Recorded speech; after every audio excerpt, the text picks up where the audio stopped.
1992 by Dr. Subramonian. Chapter 6 Mayamma and Mayakutti.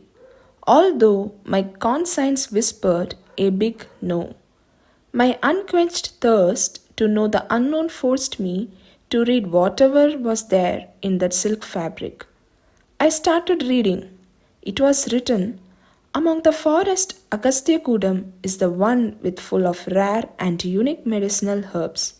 In this forest, you could find plenty of arugambul, which has unique medicinal properties. The name Agasthyakoodam made me think and rethink for a long time. Kottarathil Sankaran. Valluvanadu. Wherever you turn, you could see only greenery. In the middle of this, you could see bamboo trees in bunch. The wind which was blowing through the bamboo trees was making a shh sound continuously. Together with this, the dancing of the bamboo trees in the wind created an atmosphere of unknown fear. In that area of forest, which was filled with bamboo trees, some people were walking through a narrow, muddy path, carrying a plate covered with a black cloth. One couldn't find out what's inside it. One man was carrying a cage in his head. Inside the cage was a slender loris. They assembled and stood in the middle of the forest, where there weren't many trees except one very old neem tree. Under the neem tree, there was a trident with red flowers splattered all around it. They placed all the plates before it in order to properly cover with the black cloth. The man who had the slender loris cage also placed it there. Shall we start? A man asked. An elderly person among them nodded. Next minute, they came one by one, took the plate, and started a circumambulatory walk around the neem tree. Now, one man lighted a diya before the trident. The diya was made up of a skull cap. While it was burning, everyone sat around it silently. It looked like they were all in a deep meditation state. All of a sudden, they heard the whistling sound of a bird continuously, which disturbed their concentration very much. One man looked back furiously at the tree from where the sound was coming. Traces of slight anger were there in his face. Now another bird started sounding vigorously. Mayamma is coming. One person who was sitting there whispered in the ears of another sitting nearby, confirming his statement. Mayamma came from one end of the forest. A full-length wooden staff was in her right hand. She was blouseless in her dark green sari, covering up to her ankles. Unplaited long hair, forehead full of holy ash, intense red-colored lips. With all this, she appeared different but not horrible. At the age of 46, the speed at which she walked showed how energetic she was even then. The people who were sitting there noticing her arrival stood up in a hurry with respect and fear. Mayamma, who noticed this, smiled egoistically. She asked them to sit, but no one was prepared to sit. Finally, she came near them and looked at all of them. Mayamma, we bow down to you. Good. Have you brought everything? Yes, we have brought everything, Mayamma. She took the black cloth off from the plates one by one. In the plates, there were sliced lemon pieces, whole lemons, and stinking excrement.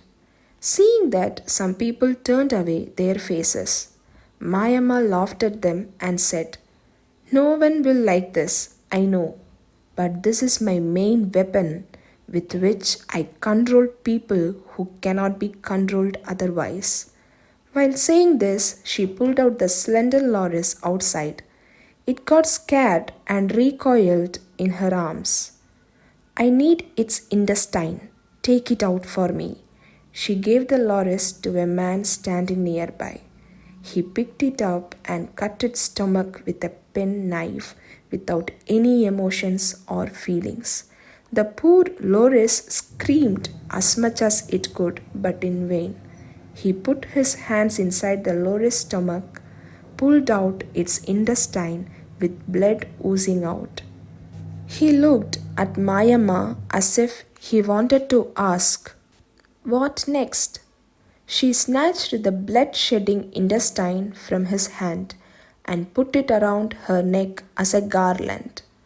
The poor loris, which was dead by now, was thrown away into the nearby bush.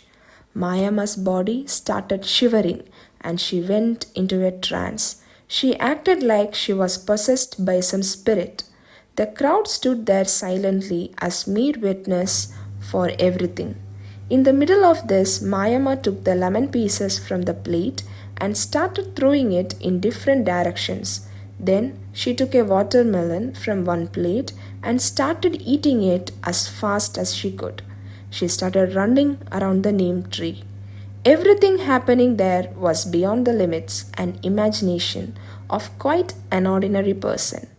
The people who were sitting there were witnessing everything very silently and stiffly. She ran one round around the neem tree and sat under it for a while as if she felt tired. She sighed. Her face was sweating. She looked up at the sky.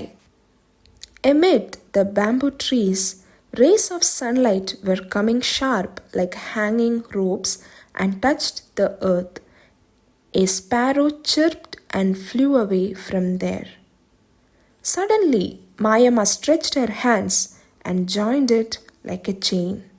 She, who was sitting in a cross-legged position earlier, now changed it into a Dhanurasana. Her throat sluttered frequently. She started chanting some mantras, but in between she laughed, as if someone had tickled her. None of her actions made any sense, but the crowd was observing her with devotion and fear. "Hey!" Suddenly Mayamma started screaming very loud in a state of trance. Then she stuttered, "Ahem, ahem," and asked, "Hey, who has come from Madanur?" The person who has come from Madanur came and stood before Mayamma with anxiety and trembled with fear. "Tell me what your problem is." "My relative's son, Mayamma, he is in Madanur." "What did he do to you?" "He raped my daughter so cruelly, without any mercy. She was considering him as an elder brother and was very close with him." Then what happened?" "He says that he has not done it and that we are blaming him purposely." "Is it true?" "No, Mayamma, he is lying. He ruined my daughter's life and the whole village is now laughing at us. He should be punished, Mayamma." "Do you want him to realize his mistake or suffer for it?" "He has to suffer for the mistake he has done." "He will suffer. I will take care of him. From now onwards, he or any one of his family could eat nothing. From now onwards, whenever they touch the food to eat, it will become excrement." "I prostrate before you, Mayamma." Mayamma's session was over. She stretched her body and screamed loud, "Maya Kutti!" with a sigh. At the same time, the plate with the excrement vanished from there to everyone's surprise. "All of you can go now. When you go, don't turn back and look. Even by mistake, if you look, I will not be responsible for your life. Come on, all of you. Vacate this place immediately. This is Mayamma's order," she said. They got up. They prostrated before Mayamma and placed bundles of currency notes in a bronze plate which was kept before her and walked away from there without turning or looking back. Mayamma got up and started walking in the opposite direction of where others went and vanished into the forest. The place where the slender loris was butchered and thrown away, a sandstorm came and took away its meat and plates kept there. The presence of an invisible force was felt there. Madanur. That old tiled house was in a busy street in the village. There were jasmine plants before the house, and the backyard was full of banana trees. Inside the house, the family members were sitting in a row, waiting to take their lunch. Banana leaves were there kept ready before them, and one girl started serving rice. Suddenly, she shrunk her face as she smelt some very bad foul smell. Even the family members who were sitting there felt the same. "Can't you smell poop?" one of them asked others while kneading the rice before him with his hands. Then he looked down at the rice he was about to eat. He got shocked and screamed, "Oh, poop!" He threw the banana leaf away. "Poop?" The girl who was serving the rice turned back and shrunk her face after seeing what was in the banana leaf. "I asked you to serve rice. What is this?" "I don't know anything." She checked the pot with the rice, and there was only rice in it. "See, only rice is there in the pot." She showed the pot to them. "Then how did this come into my banana leaf?" one of them asked. "I don't know." "What is this nonsense?" While everyone was in a state of confusion and commotion, suddenly that girl's sari caught fire. It started burning rapidly. "Ayo!" That girl screamed with fear and started running here and there. They poured water on her and put off the fire. How did that sari catch fire? While they were seriously discussing this, they heard the sound of stones falling on the roof of their house. Now they saw that stones are being thrown into the house from outside through the main door of the house. One of the family members came out and looked, but he could not find anyone there. Suddenly a stone hit his forehead and blood oozed out. He immediately came inside the house. All the members of the family stood there like statues without knowing the cause of all these miraculous happenings. The youngest of the family was wearing a lungi. All of a sudden, it caught fire. He undressed it and started running into the street with only his brief on. Everyone in the street came outside and watched this with astonishment. The girl whose sari caught fire came out of the house and started running only with her blouse and skirt. Seeing all this, the whole street started laughing without knowing what really had happened.